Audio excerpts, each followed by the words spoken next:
Bom, Fernando, afinal, a água está ou não contaminada? Vamos fazer esse esclarecimento para a comunidade, não é isso? Boa tarde, Queen. Boa tarde a todos os ouvintes da RC. Na verdade, Queen, se a gente for fazer uma pergunta tão objetiva assim, eu acho que tem órgãos até mais competentes que a gente para estar respondendo, né? Se pegar uma Sanepar, que tem toda a análise química e física dessa água, se você pegar o IAT, que é o nosso órgão ambiental, se tivesse alguma coisa que tivesse ocorrido, a primeira denúncia chegaria até eles, né? Eu acho que também, pelo que eu conversei, também não tem nada de denúncia até o momento. E nós, da Secretaria da Agricultura, produtor rural, engenheiro agrônomo, formado,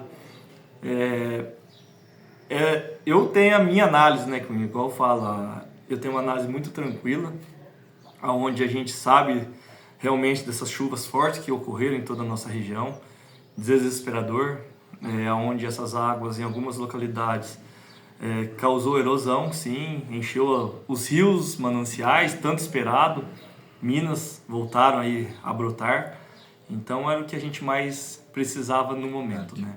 Mas infelizmente pela quantidade e período de tempo que ela ocorreu, acabou aí ocasionando alguns problemas, né?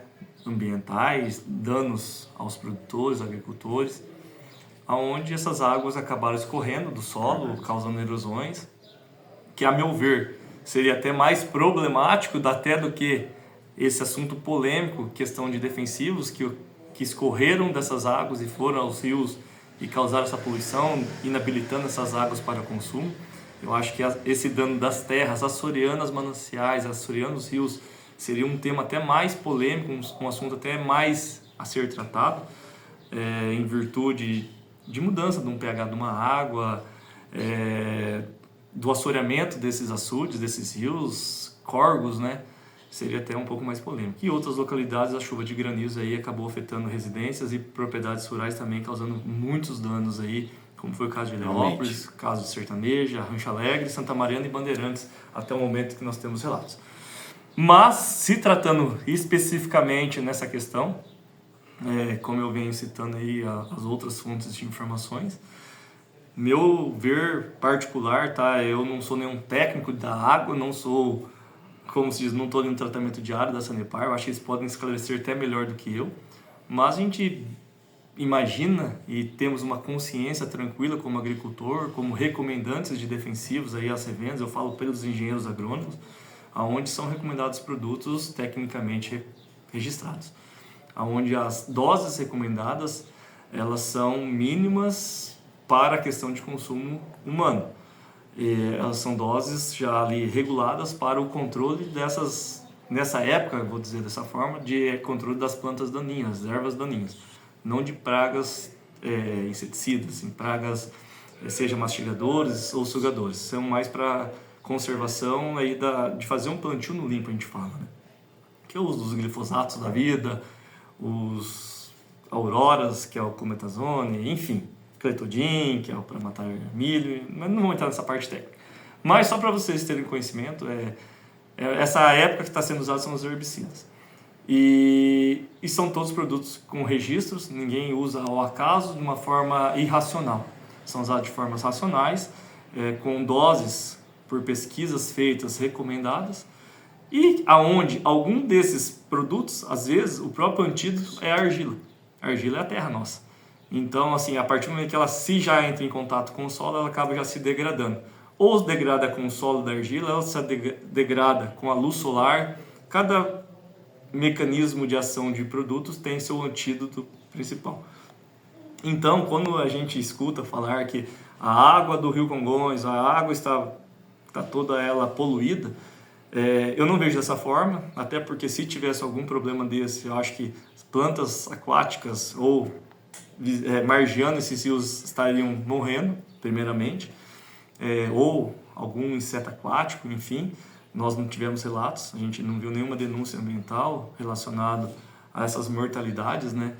Eu acho que a Sanepar também tem as suas análises de água, com os riscos de contaminações que ela existe, ou análise química e física que elas fazem, também com mais propriedade do que eu falo dessa forma, para estar colocando a população sobre o fato, Mas a gente vê uma água, às vezes escura, que é a argila, nossa terra é vermelha, chega dentro da Sanepar, captada por ela do Rio Congonhas, que seja, e ela sai uma água incolor, não somente pelos produtos que são usados, mas também pela parte de filtragem, né? Eu não sou técnico, eu volto a afirmar, não sou técnico da área, mas a gente já viu, já fez visitas a empresa Sanepar quando a gente ainda era criança, e eu lembro até hoje das bacionas, das caixas da água, Claro. e a parte de filtragem dela.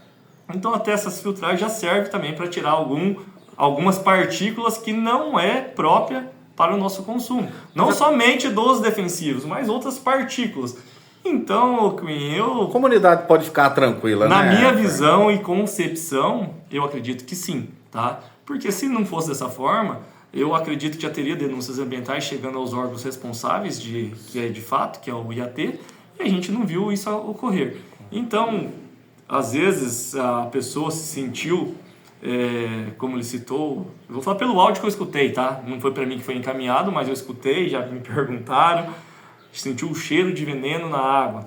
Tudo bem, eu acho que às vezes ele tem uma sensibilidade forte de decifrar o que estava sendo usado naquele momento, aonde, a hora que esse áudio chegou para a população, todo mundo ficou meio assustado, mas eu tenho uma tranquilidade, como a gente fala, às vezes você vê o produtor ali no quintal da sua casa, de sua área rural, fazendo aplicações de defensivos ali ao redor das minas da água, e aquela própria mina é a água que ele acaba consumindo, aquela água, processo de filtragem do próprio solo, né, que é aplicado.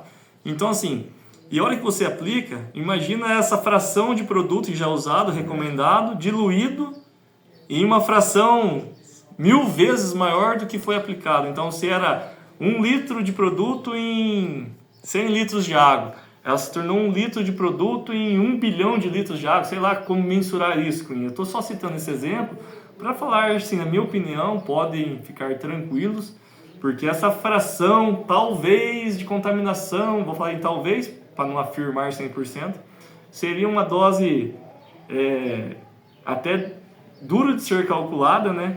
Tão pequena que essa partícula ficou dentro dessa fração desse mundo, de milhões de litros da água. Então, essa é a minha visão, como vocês estão nos procurando para a gente dar uma resposta.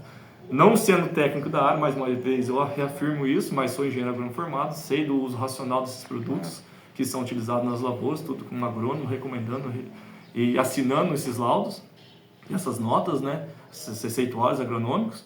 Então, eu falo que a população pode ficar tranquila, e até porque também tem uma empresa muito idônea que faz todo esse tratamento e essa coleta de água, que também é a Sanepar.